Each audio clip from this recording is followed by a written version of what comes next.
Hello, good morning to most, good afternoon to others, and good evening to the viewing audience across the pond. I am your host, Jason Miles, here for another episode of This is Revolution podcast. While we usually don't do shows on Friday, this is the one day I can get Alex on air, and I figured this was an episode that people would want to chime in on live, so here we are. I want to quickly thank everyone that joined us last night for a very spirited discussion about ultra-leftism and its real-world limitations.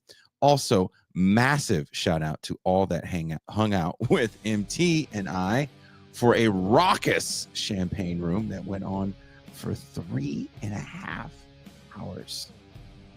Also, quick reminder that the crew will be back tomorrow at our regular time to discuss Trump's new war on crime in the urban core of America.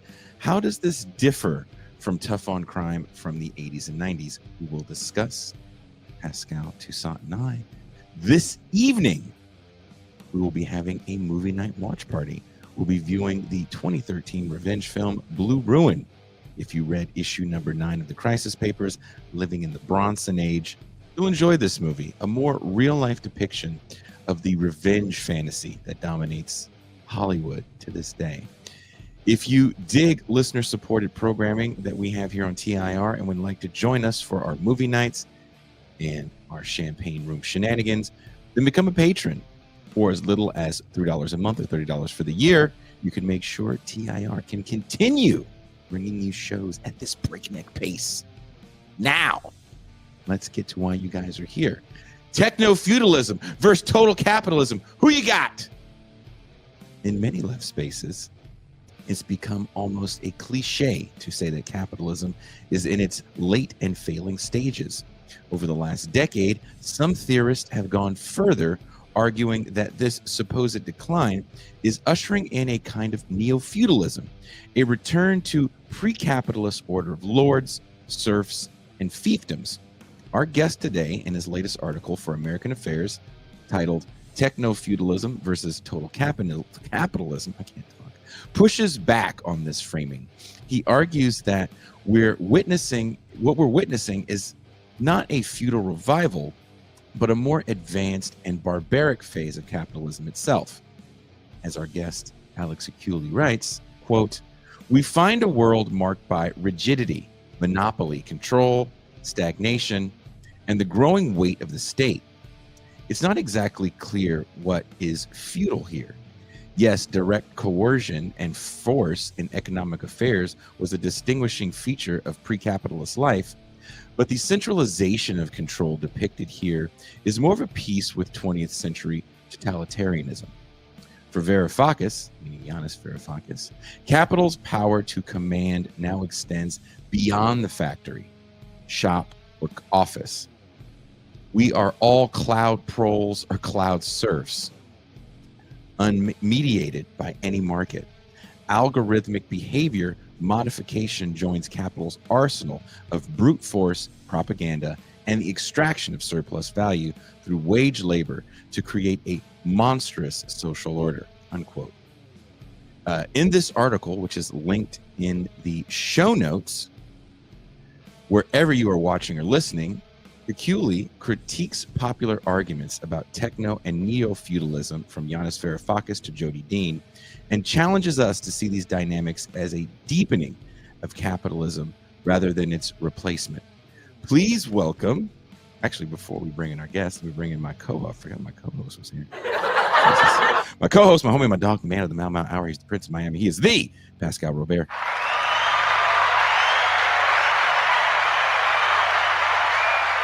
Peace and greetings to the chat. Peace and greetings to the audience. Peace and greetings, Jason Miles. Are you ready for today's show? Ready to rock and roll. All right. And he is coming from a secret bunker somewhere in the deepest, darkest regions of Brazil. Please welcome returning guest, theorist, author, and host of the Alpha Bunga Bunga podcast, Alex Hochuli. Yeah. However you like it. Hello. It's good to talk to you again. It's not been very long. Pascal, it's been really rather long. But it's yes, good to speak to you wow. both. I had to get Pascal on this because we actually had Yanis Varoufakis on. We were working for the Real News Network, and we had Varoufakis on. Very nice man. Yes, Disarmed you with charm. but we didn't interrogate him about his techno feudalism. I feel like he was just working that out when we talked to him. The book hadn't come out yet, and I think he was in the middle of writing it, if I'm not mistaken. It was pretty early on, in the framing of that. I think he had just written the book about explaining capitalism to his daughter or something. Something to that effect. Which you talk about a little bit, Alex. That he's another family member comes in as his foil or his theorizing. Like most of what Yanis Varoufakis does, it kind of has a certain charm to it, certain charisma.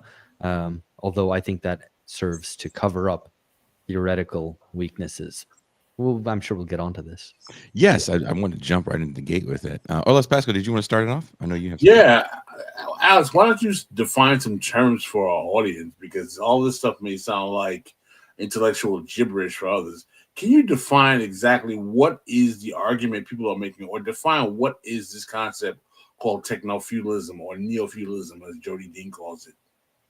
Yeah, so whether it's techno or neo, whichever variety you prefer, and there's even conservative authors, right? So it's not just a thing on the left. There's kind of more conservative or kind of centrist, unorthodox centrist authors who also talk about our contemporary moment as representing in some way some return to feudalism, albeit in new form. Basically, I think this is a way of describing decay or decline, if you prefer. I prefer decay, basically. The decay of many of the institutions that we take for granted, which were created over the course of the 20th century. The economic stagnation, low growth, decaying, or even falling apart infrastructure, growing social inequality, geographic inequality, inequality of wealth, and new forms of domination. Right, new ways in which we are surveilled, our data is extracted from us, and that's used in turn for further surveillance. The way that the platform economies work, in which they, if you're a seller on there on one of these marketplaces, you are extorted to a great degree. If you're a consumer on there, it might work for you. Shopping on Amazon.com kind of works, I guess. But in many other realms, things have been enshittified, to use the term that Cory Doctorow has coined, and which has become even more popular than techno-feudalism has become, as a term to describe what's going on.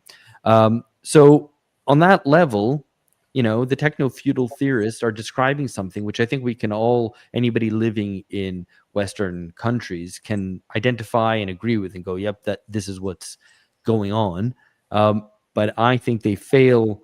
So while they might succeed on a descriptive level, at an analytical level, they fail. And then at a structural level, in terms of going, what is this whole big thing called? I think they're wrong in saying that it's feudal. I think that's misleading, wrong, and potentially politically disastrous as well. Maybe we can trace out some of the political implications of this, because of course this is, I tried to make this point, I don't know if successfully, but I tried to make this point that it's not just about some kind of academic nitpicking and going, well, what do we call this thing? No, I prefer my term versus your term. There are political stakes involved, in the same way that when we talk about Trump is a fascist or something like that, that has political implications. It's not just a question of a label. Well, you argue that the neo-feudalism or techno-feudalism is a misleading framework. Why do you think it's gained so much traction among left intellectuals, and what does it obscure about capitalism's current phase? Yeah, no, that's a good question. I mean, it's firstly, it's kind of sexy, kind of mediatic. We all know or have watched films or TV series or whatever where you know what feudalism is, and it looks like something very hierarchical. You've got the king and the priests and the church and the lords, and then lower down vassals, and you're a little peasant and you're being beaten and whatever. And you have, even Matt Bors's, who I'm a big fan of. Yes, Matt Bors's comic, which, or rather, one little frame of one of his comics which went viral and has been memeified infinitely, where someone says, a peasant, like a struggling peasant, is carrying a bale of hay or whatever, and it's like, we should improve society somewhat, and then some smart aleck pops up out of the well, going, and yet you participate in society, right? Like as a way of supposedly, disarming any kind of left-wing critique, because, whatever, socialists with an iPhone. Oh, you have an iPhone, therefore you participate in capitalism, and therefore your critique is invalid. Anyway, without going too much down on talking about I that love meme, that, by the way. Shout out to Matt Force. it is great. Yeah, yeah. Big fan of Matt's. But it's a sexy idea, right? So we have this idea of what feudalism is, and describing our own sense of unfreedom, sense of decay, of things being crap, but also really high tech at the same time. I think that has a certain, appeal. It's an image which you can grasp and which can explain reality to yourself. At a deeper level, slightly deeper level, the critique of capitalism, I mean, certainly Marx's critique of capitalism, is that capitalism's fair, right? This is important, that you are paid for the hours that you work. You are paid justly. That you're not being ripped off, and you're not being stolen from. Property is not theft, as Proudhon said. Or rather, Proudhon said, maintained that property was theft, and Marx said he was an idiot. So the idea that capitalism is based fundamentally, and what is appealing about it and kind of confusing about it, is that it's based on formal freedom of contract, right? That you're not a slave, right? That's at least what it works upon.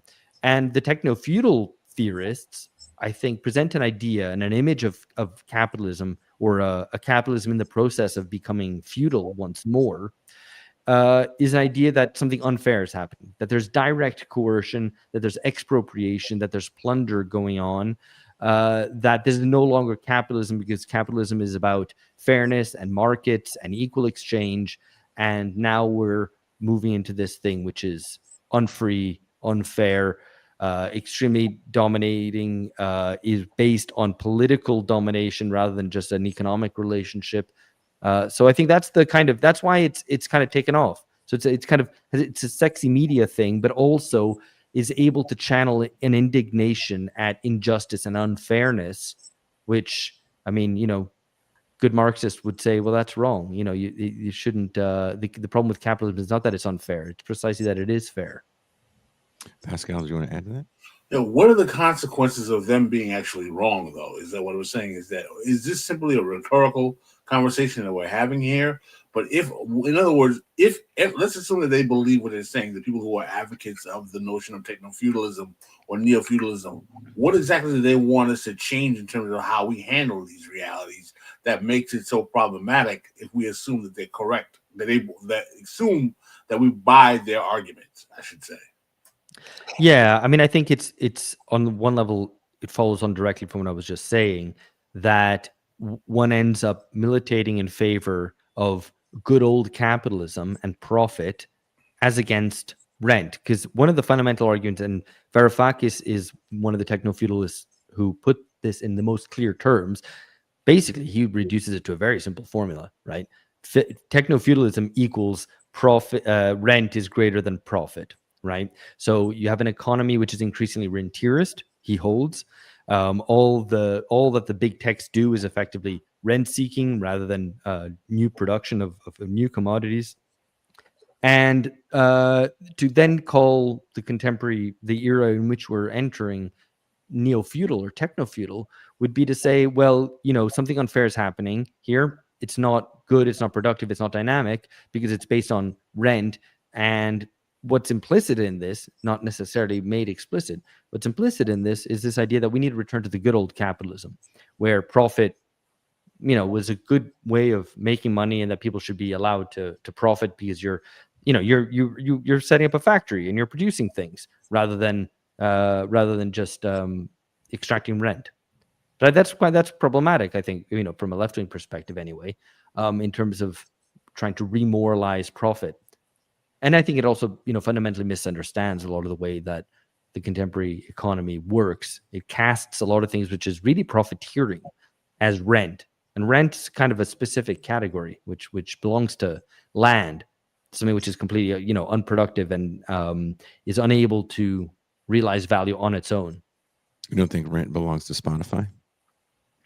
Well, so this is interesting, and there's a critique of the techno feudalists which came before mine, and I think it's very useful as well, by Yevgeny Morozov, who writes, and this is a guy who understands how the kind of tech side of things actually works, and the economics that underpin it, which is that, like Spotify, for example, does provide, create a commodity, creates a personalized listening experience, but it's the music labels who are rentiers. They hold assets which they charge rent on. So there is rent. There are obviously rentiers aspects of the economy. That's clear. But there's other things which we call rentiering, and which are actually, it's actually profit. They're producing commodities. We might think those commodities are useless, or that those commodities are, that they earn too much from the sale of that commodities than what they give. But that applies to whole swathes of the economy, Yeah. right?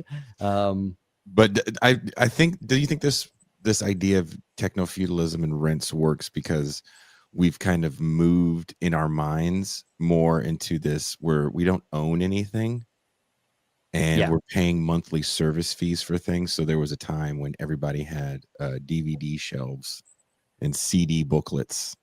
I think everyone on the screen is old enough to have had those two things, and now we don't. We sold them all years ago, or we got rid of them, and now we have a bevy of streaming services that we watch things on that go away. Same thing with music. There's an album on a service, and then it goes away for whatever reason. Do you think that helps people embrace this framework? Well, I mean, and it's worse actually than what you say, because it's not just kind of tech things, right? Things that we formally understand as tech, because it involves computers. The agricultural sector. Agricultural sector, cars, right? There's like now what was I saw the other day, I've forgotten the detail of it, but Volkswagen was going to charge people, subscription to be able to drive at the full speed that the car is able to do, right? Yes. So It's also everything, frightening how much control that they have. Yeah. exactly. So I mean, it is frightening. It's a capitalism which no longer even has its positive progressive aspect in terms of people being able to own stuff, right, and to decide for themselves, have that have that relatively restricted but genuine autonomy in as a consumer, etc., right?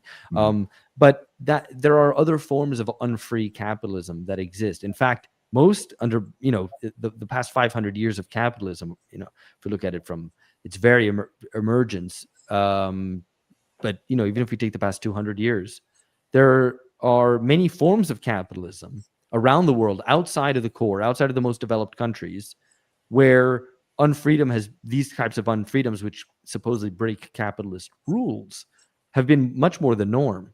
Where there's been plunder, where there's been kind of quasi forms of slavery, not actual slavery, but forms of debt bondmanship. You have this nowadays, right, with the types of labor that go on in Gulf states and the importation of laborers from exactly from in South that Asia. environment, actually.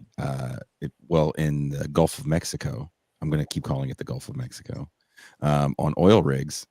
It was as close to slavery that I have physically seen in my lifetime, not read in a book, where people came mostly from the Philippines to work kind of under false pretenses, and they were stuck, like literally just stuck in Louisiana, earning.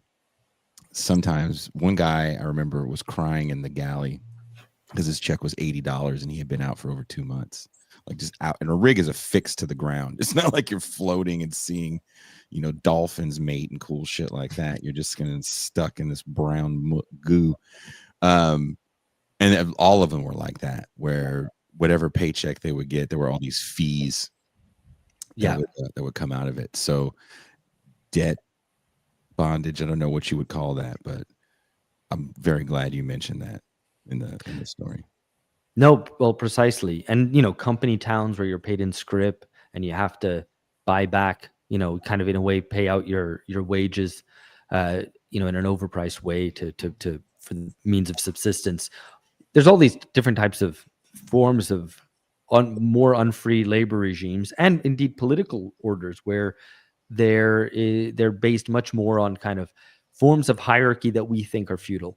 And I think it's important to say as well that the argument is the kind of techno-feudalists argument is weak also in the sense that they misunderstand what feudalism is, let alone their misunderstanding of what is going on in contemporary capitalism, or their kind of misleading analysis of it. Because feudalism itself is not, and generally speaking, there's lots of historians of the medieval era in Europe who don't even use the term feudalism anymore because they don't see it as a kind of specific mode of production. There's kind of a general term which Marxists have used to talk about the excuse me, I forgot the name, the agrarian mode of production. Do you know the term, Pascal? No.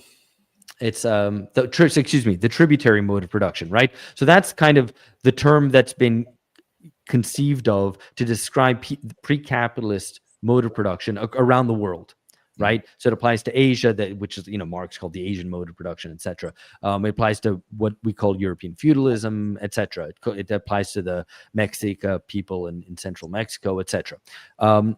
But anyway, so it's basically not based on the kind of production of commodities and for sale on markets, but the exploitation of wage labor, right? But the point is that the feudalism that we have the image of, right? You got the feudal pyramid. I'm sure people have seen this, like, in school or something like this, right? Like where you've got, a very hierarchically integrated, vertically integrated hierarchy of social orders, of king, of priests, of various local lords, vassals, all the way down to artisans and then peasants, right?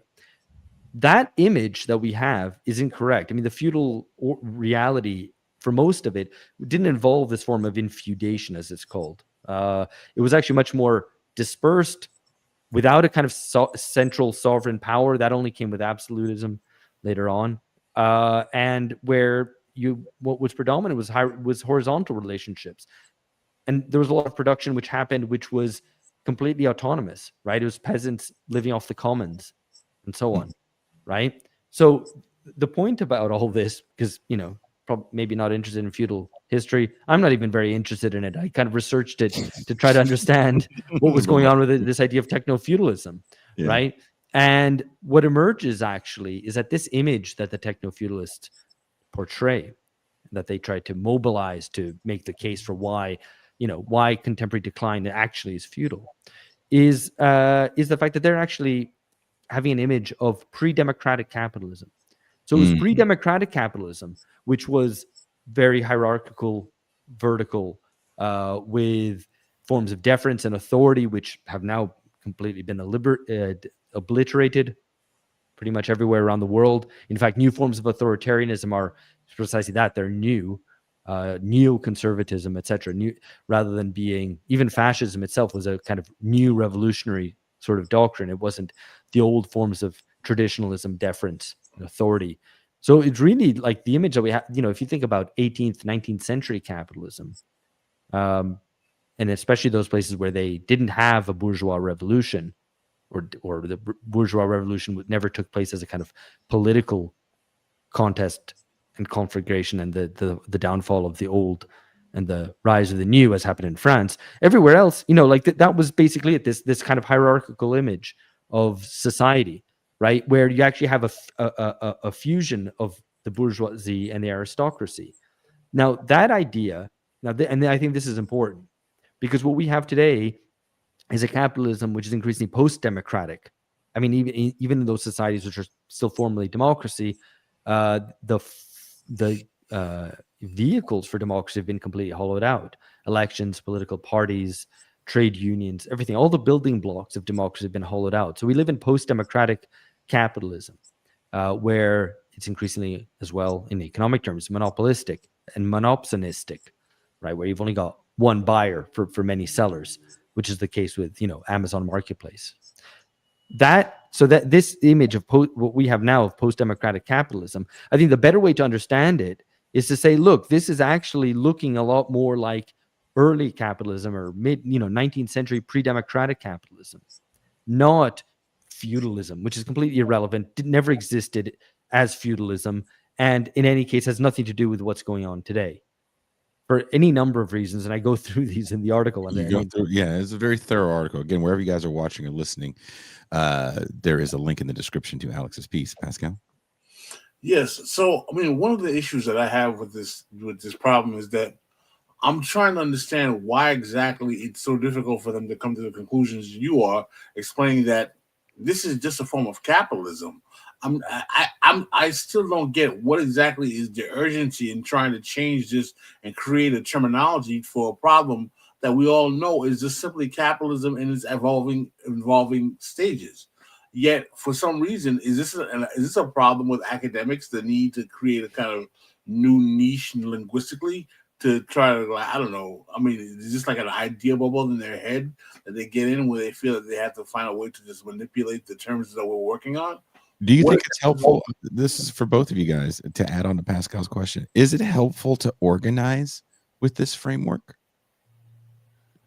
Well, I mean, Pascal's question is great. Sorry, Pascal.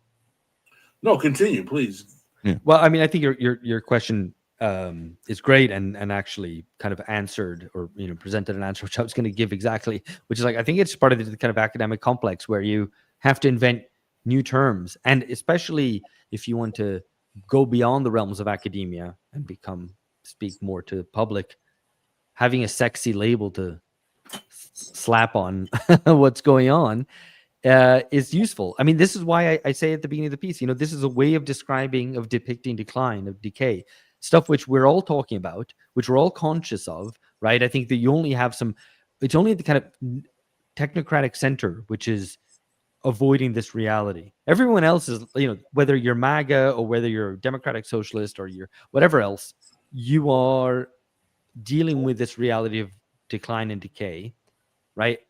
Which doesn't need to be understood incidentally in moral terms, right? It's not necessarily, a loss of virtue and whatever, the gays and the Muslims have taken away our precious bodily fluids or whatever to steal a line or to adapt a line from Dr. Strangelove. That it doesn't have to be understood in those terms, right? We can have a really descriptive and analytic sense of decline and decay without buying the whole conservative baggage that usually comes with the use of that term, whereby decline and decay are understood as a sort of moral failing of society, right? But the techno-feudalists are basically trying to grapple with that, as we all are, right? And to understand what is behind our contemporary unfreedom. But yeah, I mean, I think it's that. I don't know if you guys have any other explanations for it, but I think it's like, I think I call it in the piece a mediatic plaything. I think it is that, right? But we have to, if language is to mean anything, we have to be kind of specific with what we mean because they have political implications to it, right? If we're entering a feudal era, then what do we need to do? A bourgeois revolution to go back into good old-fashioned capitalism? I mean, it's you end up with we can actually trace this line of thought the whole way down just to see where we end up with it. But I think it's ridiculous. I think it's self-evidently ridiculous. Does it remind you, Pascal and Alex, of the internal colony theory that was so popular in the late 60s? I think it has different consequences, and that the internal colony tried to posit the notion that there was a kind of unified Black community that existed in one position. And I think it's similar in that it's a notion that comes out of academia that tries to create a politics around it. And I think this is similar in that techno-feudalism is also a notion that comes out of academics that's trying to create a politics around it as well. So in that regard, I think that's where the similarity lies. But isn't that, I mean, you guys will know much more about that theory than I will, but it seems to me that is also a means of saying, look, something extra economic is going on here, right? So it's not exploitation in the way that is classically understood, from Marx onwards, that there's a form of expropriation, of plunder, of slavery, of some, kind of directly political forms of domination. And by directly political, obviously, I mean coercion, rather than merely having the economic form of coercion, which is where you're compelled to sell your labor because otherwise you die. Directly political forms of domination. I think in that regard, I think there's always been a kind of leftist tendency to go, look, what's happening here is kind of unfair. Right. But we know where that moralistic line of critique ends up. right? That moralistic line of critique is always a means of kind of paying tribute to capitalism itself, right? Of kind of creating this notion of a good old-fashioned capitalism which really works, right? Where you're kind of free and you're able to, work your way up or whatever it might be, as against these other forms of unfairness, of internal colonization, or of techno feudalism, or whatever it might be. In your piece, you highlight the growing weight of the state in maintaining capitalist order. How does this challenge older narratives of neoliberalism as a retreat of state power? Those older understandings were wrong. I mean, basically, like they were really wrong, and it's been a real problem for a long time. Where when you talk to certain people in the center or the right, they go, "What neoliberalism? Look, you have a ton of I'm still having to pay high taxes. What do you mean neoliberalism?" As if it was like a libertarian vision.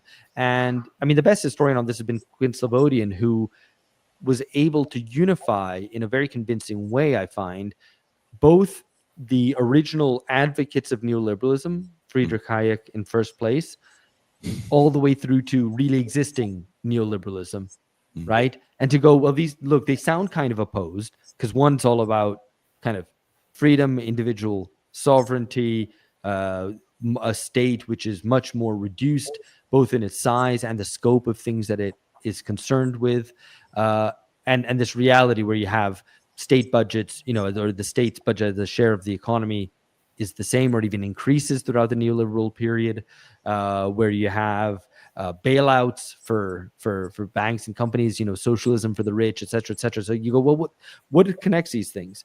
The argument is that, neoliberalism is a form of encasing the market from the state, or encasing the economy from politics, of preventing politics from making claims upon the economy. And that, I think, is then consistent throughout the whole neoliberal period. And as a consequence, what neoliberalism is really about is a restructuring of the state. It's not about the state going away, or necessarily the state getting bigger, or the state having more responsibility or less responsibility. Really, it's about a restructuring of the state, in which it fundamentally is about creating and sustaining markets and pseudo markets in various areas of life. But that means you need a pretty kind of imposing state to do that. As capitalism, Western capitalism in particular, finds itself to be increasingly stagnant, right, and crisis ridden, with crises coming thick and fast, ever more rapidly, it relies more and more on the state to come in and save it. So it happened in the 2008 crisis. It happened in 2020 with the pandemic. And I think this is kind of something which is ongoing. It's one of the reasons that, so I talk about in the article the soft version of the techno-feudal thesis, which is the idea of political capitalism. And I find this a little bit more convincing, not least because its claims are less big, which is associated with Dylan Riley and Robert Brenner. And Robert Brenner is like the guy who studied the transition from feudalism to capitalism. But he has written about plunder and the massive upward redistribution of wealth, which has happened through the pandemic bailouts and indeed the 2008 bailouts before that. This huge wave of free money as well, which created the possibility for what Varoufakis calls cloudalists, these cloud capitalists, which he holds sit above the regular capitalists. I don't think we need to pay too much attention to Varoufakis' argument. I don't think it's right, as I've already said. But the point about, you were really mad at Giannis, man. Well, I mean, he's politically wrong, and actually, I owe this point to a Brazilian friend of mine, Fred Lira, who pointed out very astutely, as I was presenting these ideas also at a conference recently, that the techno-feudal theorists are all failed left populists, right? So Varoufakis failed with Syriza in Greece and thought that, the EU could be negotiated with, and ultimately, threw in the towel for Greece to its devastation. Cédric Durand is an insoumis, is a supporter of Mélenchon's La France Insoumise in France, which is, their own left populist venture. And I'm not sure about Jodie Dean, but I think would imagine she's a democratic socialist Bernie supporter. So they're all failed left populists. And I wonder, I hadn't thought about this, and I hadn't thought about it when I wrote the article, but my friend pointed it out to me, and I thought, maybe there is something here. You fail in this like last ditch attempt to kind of rescue some social democratic politics, albeit called left populism or democratic socialism or whatever. You fail in that, and then you encounter a very disappointing, understandably, disappointing political situation and disastrous social scenario, and you go, this is feudalism. Right? That might be another reason. This goes to my point. Not to make it seem like their motivations are ultimately sinister, but it's like it's a branding exercise in a way to kind of cover for an error of the past in some ways. If we assume that your theorization is correct in terms of what motivates them, coming from the fact that they were failed left populists. In other words, they're trying to rebrand to kind of cover for the fact that they're looking for a new project. Yeah, well, and also to explain the immobility of politics, right? The fact that you can't gain traction. Well, of course, but if we live in a feudal order, there's the oligarchs are totally in control. They're new kings and lords. We're no longer proletarians. We're serfs, and therefore this is why we can't get anything done politically. Well, I want to ask you about that. Varoufakis's cloud serfs thesis emphasizes a shift from wage labor to platform mediated precarity. Do you see this as a qualitative break from traditional capitalist exploitation, or just simply a new form of proletariatization? Yeah, more the latter. Okay. I totally accept that there's new things going on. I think some people have criticized my article for basically being like some cranky old Marxist thing of going, well, things are always capitalism and it's always the same, nothing changes. It's like, well, no, that's not what I'm saying. Though also saying this new thing means that everything is new is also equally incorrect, right? The point is that the notion of kind of the platforms, the cloud, etc., are a non-market arena, right? Varoufakis, it says this, right? You enter Amazon.com and you exit capitalism, which is nonsense. But it's important. But that's just obviously nonsense. It's a capitalist company which produces commodities, albeit there are forms of rent seeking within it. Labor might be less free, etc., right? But I think it's important to also, and to use another kind of academic reference, but I think an important one, which is Brodel, right, who wrote about the longue durée of capitalism and understood its development from 1500 onwards. He talked about he understood capitalism as anti-market, right, which is important because for him there was always a tension within capitalism between market and anti-market tendencies. Right. So for him, it's this idea. He wouldn't identify capitalism with free markets. Right. Capitalism is kind of anti-market. It's forms of monopoly power. And, people have been writing about monopoly capitalism for 100 years now, or nearly that, 90 or so years. So again, if we're setting up an ideal of capitalism, which is based in free markets, entirely free labor, and assume that this holds everywhere and always, then sure, we're going to be confronted with facts which run against that and will prompt us to go, maybe this isn't capitalism after all. But if we have a more sensitive understanding of what actually existing capitalism is like and has always been like and continues to be like, especially on the periphery of world capitalism, then we're not going to be surprised by these forms of plunder, expropriation, political domination, and not be like, whoa, this is totally new, therefore this must be something else. Maybe we need a sexy new name for it and call it feudalism. You talk about Schuboff's surveillance capitalism. How does that work in with the neo-feudal thesis as well? Well, so without kind of having to repeat the whole her whole argument, I think again, it's like there's some useful bits in it. I think analytically it maybe doesn't all hold together. But the idea there is that You have this new surveillance regime, which is based on data extraction. And, I think it's true that this is something that is going on, that we have the powers of the algorithm to try to modify behavior is a bit of a step change relative to the previous concerns about behavior modification, which is advertising, right? Nowadays, no one kind of goes, oh, advertise, like it would be kind of old fashioned, right? I think if you say like, oh, the advertisers are controlling our minds, it sounds a bit Gen X. And actually, it was really kind of 2 generations before that. In 1950s, they talked about the hidden persuaders. And this was a discovery of the kind of new monopoly capitalism and its powers to persuade people to buy cars, to take the classic commodity of mid-century. And status symbol of mid-century, which no longer applies so much. But anyway, there are new forms of domination and control, of a type of governmentality which reduces our humanity. We have a increasing commodification of ever greater areas of life.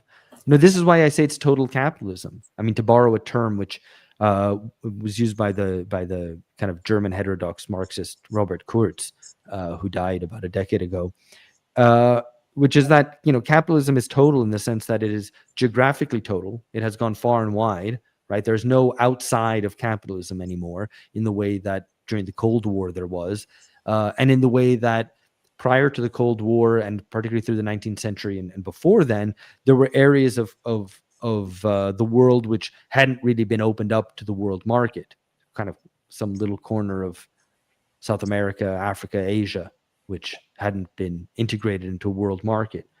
But by the time, by the time of like 1991, and by the time certainly that China enters the WTO, capitalism is everywhere. There's no outside capitalism, but it's also total in the sense of being vertical, not just horizontal. It's total in the sense that you now hardly have any areas of life which are untouched by the market, by commodification, or by forms of rationalization, which provide the kind of groundwork, the ground clearing for later on commodifying things. I actually watched a film last night, which is kind of, I need to, maybe I'll write something on this at another point in time, but it's called Harvest, which is by a Greek director. I forgot her name. But it's basically about primitive accumulation and the clearances of the Scottish Highlands. Oh, interesting. Right? And it's kind of a hallucinogenic sort of picture of that. It takes place over 7 days. Quite interesting. It's on Mubi, I believe. But in that, you have I only watched it last night, and now I've forgotten where I was going with this. What was about the point about the clearances? Right. So in that film, you have a guy who's a map maker, right, who starts making a map of this Scottish village, and the villagers had gotten on to the fact that creating a map is a means. Well, they don't put it in these terms, but in the way of rationalizing space, of understanding it rationally, and therefore acting upon it to clear off the villagers, to create areas where there'll be pasture land instead of farming, and where basically these peasants will be excluded from the land and will end up, of course, in cities as formerly free laborers, but hyper exploited there. And so there's this, anyway, the point about total capitalism today, which is consistent with capitalism's dynamics throughout its history, is that you have an ever increasing frontier, but the frontier now no longer is, Kansas or California, or indeed China. The frontier is inside. It's inside your heart, to put it in kind of slightly ridiculous terms. But it's deep inside the human being and in social relations. What's changed, and this is important, and I would want to say this to the techno-feudal theorists, what's changed is in total capitalism, there's no longer any internal opposition to it, which it used to take the form both of kind of conservative traditionalism and proletarian socialism, both of which acted as a break at points from capitalism's expanse. There were areas which became protected from the market, or where there was a counterweight to it. For example, in labor markets, There were trade unions which were able to fight for its members and sustain higher wages, make a claim over the surplus, which now has all but disappeared. And that's the scenario that we live in, right? So it's total capitalism, and total capitalism means it's gone far and wide, it's gone high and low, and there's no longer any internal opposition to it, which is why it seems like capitalism is eating up ever more areas of life, eating up, and perhaps even eating up itself. But I think we need to deal with that contradiction right there and not try to imagine that we live in some feudal past or that the feudal past is returning. Pascal? Yeah, you described the current phase as barbaric rather than feudal. How does this connect the Marxist understanding of capitalism's absolute general law of accumulation and its drive towards immiseration? That's a good question. I don't remember. Do I say it's barbaric? I think I said it. I think I said it in the introduction. Well, yeah. I mean, I'm not sure. How can you rephrase the question? Sure. So, I mean, do we agree that the current phase of capitalism is barbaric? Do we think that it's barbaric, or is it another way? Is there another way of describing the way it actually functions? Yeah, I mean, absolutely. It's dehumanizing. I mean, capitalism has always been dehumanizing. I think what is distinct about our period, in contrast to a properly dialectical understanding, would always understand capitalism to have its progressive and regressive aspects, to have its liberating and controlling or dominating aspects. What I think is particular about today is that capitalism's advance, I don't want to call it progress, but capitalism's advance seems to only bring the negative side and not the positive side. And I suspect that it's because the kind of internal dialectic of capitalism, like capitalism or a modernization in tension with tradition and in tension with socialism, was more productive of some progressive aspects of institutions which were potentially inclusive, potentially democratic, potentially enriching of the masses as a whole.